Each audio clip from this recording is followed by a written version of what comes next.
Hi, MariaFanelli here. Today we have Jenny Mills. Jenny Mills is the founder and owner of a company called Roots and Wings, and she teaches mindfulness to education systems, primarily with a focus on teaching teachers. So, Jenny, can you tell us a little bit about your work? Yes.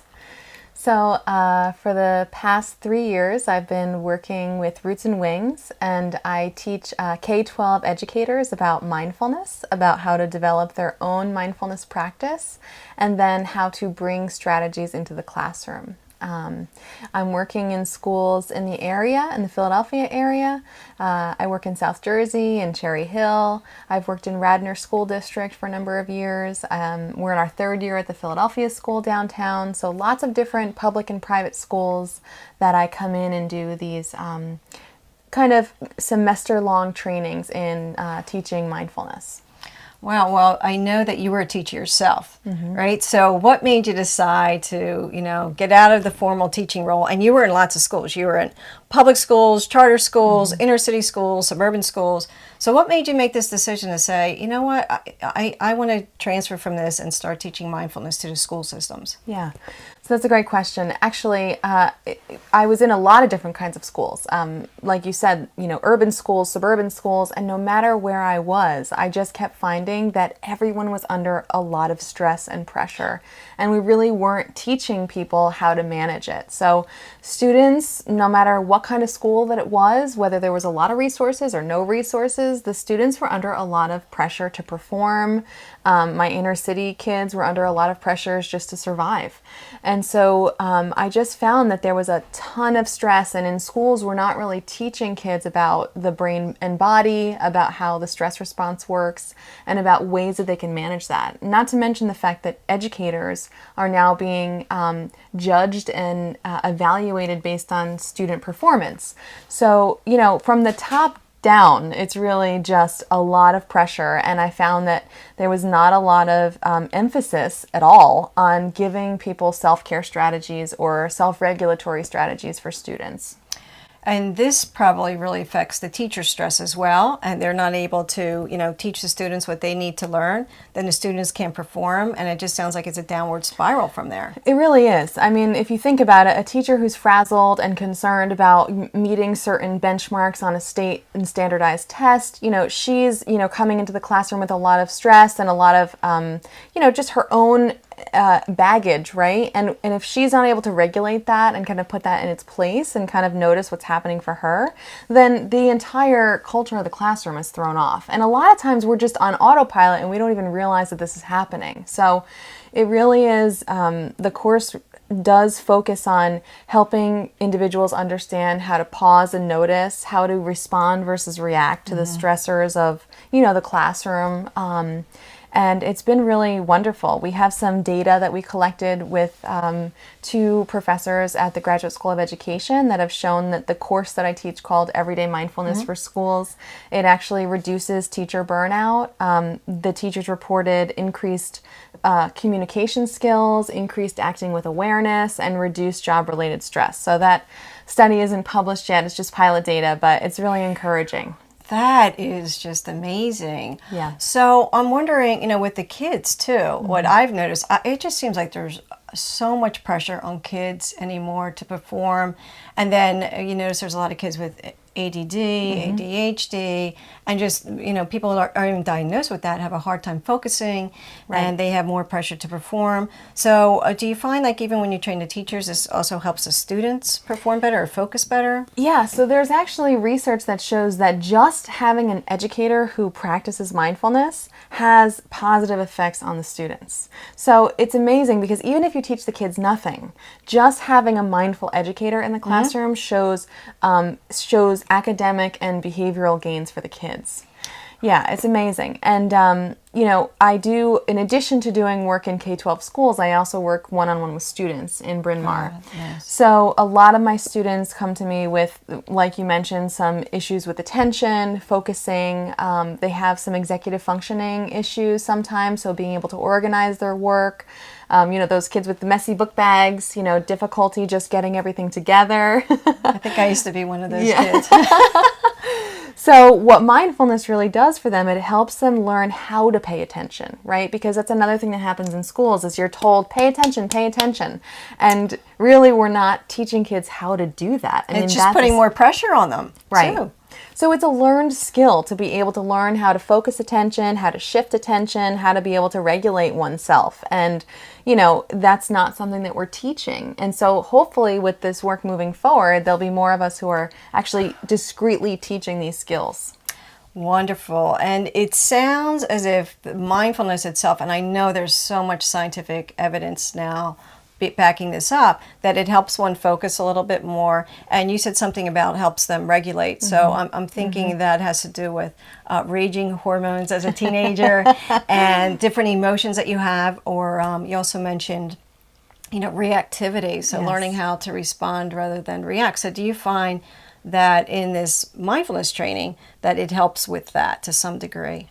Yeah, so a lot of the students that I work with struggle with impulse control, right? So in the teen years, this prefrontal cortex of the brain is not fully developed. And so we are acting out our impulses as teenagers, as you can remember, as I can remember. And we really don't have that, kind of that check in the front of the brain that says, is this a good idea? Should I be doing this? So what we do with students who struggle with these impulse issues is we have them practice mindfulness, and then in the moment, we have them notice, what does an impulse feel like, right? They tune into the body and notice. And one of my students, I'll never forget this, he was in about 5th grade and he said, it feels like it feels like this energy of wanting to do something, right? And so we had this chart that he made of, I felt the impulse, did I follow it or not? And we tried to reduce the number of times that he followed the impulse to tell a joke in the middle of math or to fall out of his chair to be funny, right? And sometimes he did it and sometimes he continued to follow the impulse. But the whole idea of mindfulness is, right, this self-acceptance and self-compassion. So we made it okay that, hey, sometimes he's going to still do that thing that we're trying to extinguish. So it's really a very powerful practice, and the teens really hook into it because I think as a teenager, sometimes, especially the students that I work with on the main line area, they really are feeling a lot of the pressure to perform and a lot of the pressure of getting into colleges. I'm teaching right now a teen class, just a 3-part series, a Sunday series right now, and the teens have expressed just so much anxiety about the upcoming school year. Sure. Just as it approaches, as it's looming, they're getting into sports and starting out at field hockey, and they're starting to, have to make the cut to be on the JV team or on the varsity team. So it's a hard time to be a kid. It really is. It seems like it. There's just so much pressure now. Like you mentioned, trying to get into college. Yeah. I mean, you can even be top in your class and you're still not getting accepted into a lot of these schools. And you're right, they need a lot of extracurricular activities. They're in sports, they're doing other things, they're doing work in their communities. Then they have to keep up with their schoolwork, which just seems so overwhelming with what they have to do anymore. Right, yeah, they're very overscheduled.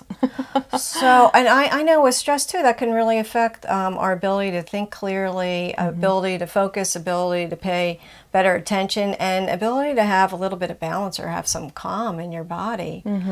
So Absolutely. it sounds like the mindfulness can really help with all of this. And what you mentioned is that there seems to be a greater awareness where they can notice they're about to go into this automatic reactivity, or have this urge to do something, and then they begin to notice it and say, maybe not. Maybe I'm just going to pause. Yes. And even if they do it, it sounds like it happens less and less. Yes. And that they can even recognize after they did it, well, I did follow through on that, but it's still learning for them. It's about the awareness piece, right? I mean, you can't change what you don't notice. So a lot of the kids that are impulsive, they don't even know until after the fact, ooh, should I have done that or should I have said that?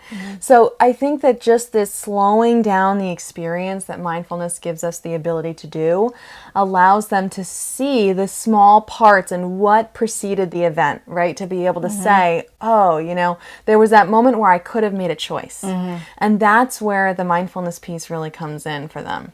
It's so wonderful. I mean, I really love that we're starting to teach students in schools now.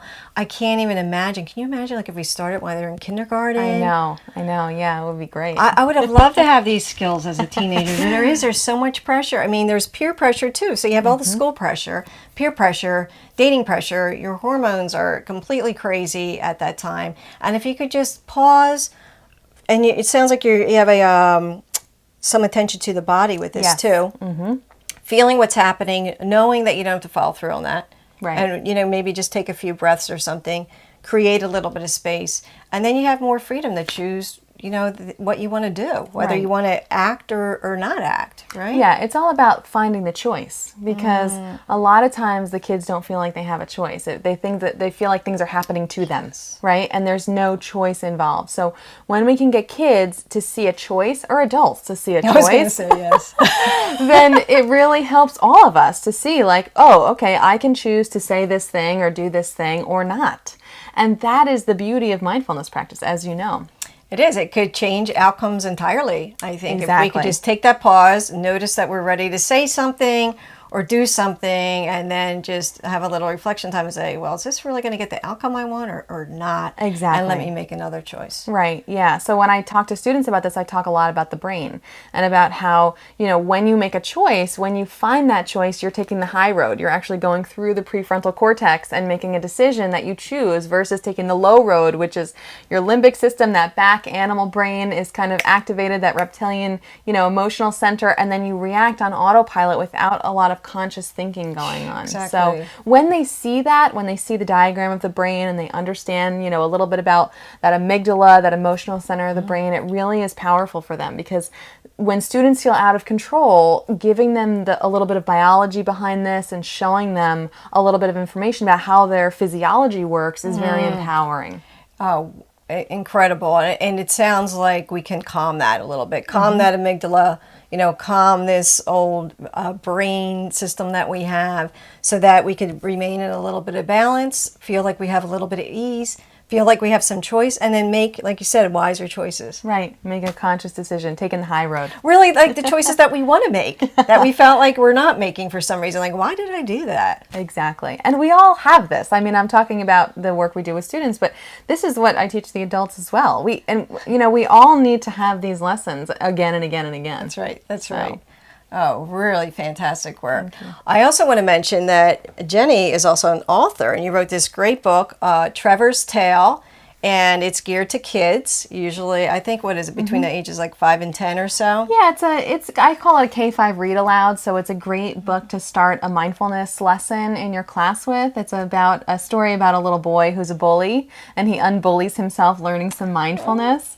And it's interesting because I actually, my students illustrated the book. So, if you notice the pictures, they're all, second grade-esque pictures, because one year when I was teaching, my students and I wrote this story, and the purpose of the story is to teach students about emotional regulation and learning that emotions are fleeting, that they come and go, and that when they're feeling angry or when they're feeling frustrated, that they can find that choice. So really exactly what we were just talking about. Great. Well, I'll make sure that I put information about this book after the video. I'll give you information about Jenny and her website. You are doing incredible work. I'm so happy that you're doing this work. It is so needed, as you know, and I just hope there's a big ripple effect throughout, all the school systems in the world. Thank you so much. Thank you for having me. Yeah. Thanks so much for being here. If you'd like to watch more videos like this, get some information, education on stress management, mindfulness, mind, body health, please tune in at my website, www.MariaFanelli.com. Thank you so much for being here today. Take care. Enjoy your day. Bye-bye now.